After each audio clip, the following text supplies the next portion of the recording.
Hi friends, నమస్తే. Welcome back to smart kitchen. మీరు మా ఛానల్ని ఫస్ట్ టైం చూస్తున్నట్లయితే మరిన్ని లేటెస్ట్ వీడియోస్ కోసం కిందున్న బెల్ ఐకాన్ని, సబ్స్క్రైబ్ బటన్ని ప్రెస్ చేయండి. సో ఈరోజు వచ్చేసి కందిపప్పుతో పాలకూర మెంతాకు పప్పు ఎలా చేసుకోవాలో ఈ వీడియోలో నేనైతే మీకు చూపించబోతున్నాను ఫ్రెండ్స్.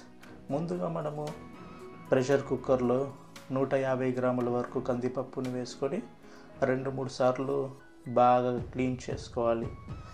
ఇలా క్లీన్ చేసుకున్నాక కనీసం 1 గంట పాటు నానబెట్టుకోవాలి.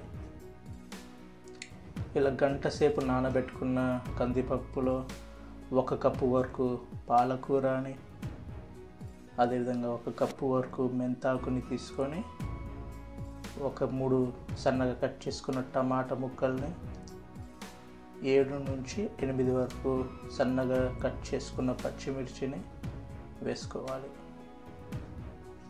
సన్నగా కట్ చేసుకున్న 2 ఉల్లిపాయ ముక్కలను, 10 నుండి 12 వరకు వెల్లుల్లిని వేసుకోవాలి.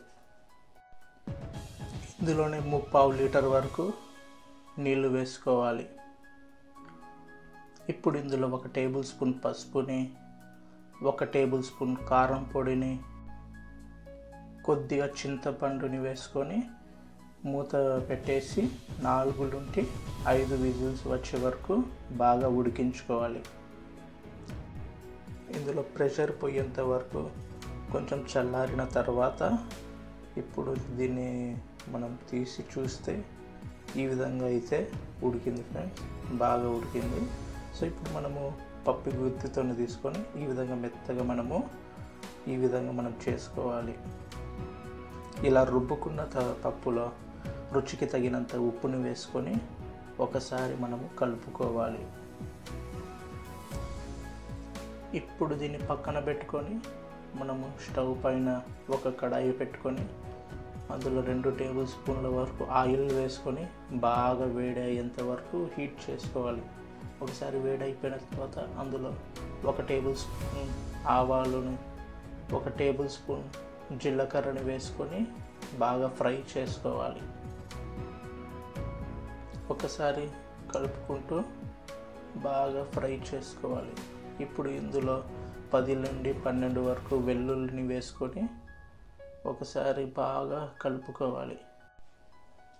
ఈ విధంగా కలుపుకున్న తర్వాత ఇందులో 3 సన్నగా కట్ చేసుకున్న ఎండుమిర్చిని వేసుకొని ఒకసారి బాగా కలుపుకోవాలి.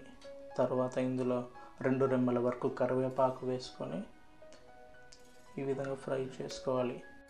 ఇప్పుడు దీన్ని మనం పప్పులో ట్రాన్స్ఫర్ చేసుకోవాలి. వీడియోలో చూపిస్తున్నట్లుగా పప్పులో ట్రాన్స్ఫర్ చేసుకున్న తర్వాత ఒకసారి దీన్ని కలుపుకోవాలి. సో ఫ్రెండ్స్, ఎంతో రుచిగా ఉండే ఈ పాలకూర పప్పుని, మెంతాకు పప్పుని ఒక బౌల్లో ట్రాన్స్ఫర్ చేసుకొని మనము సర్వ్ చేసుకోవాలి. అన్నంలో కానీ, మనము చపాతీలో, రొట్టెలో కానీ చాలా టేస్టీగా ఉంటుంది ఫ్రెండ్స్, మనం తీసుకోవచ్చు. సో ఈ వీడియో మీకు నచ్చినట్లయితే లైక్ చేయండి, షేర్ చేయండి, సబ్స్క్రైబ్ చేయండి. మరిన్ని వీడియోస్ కోసం నా ఛానల్ని సబ్స్క్రైబ్ చేసుకోండి. So thank you friends.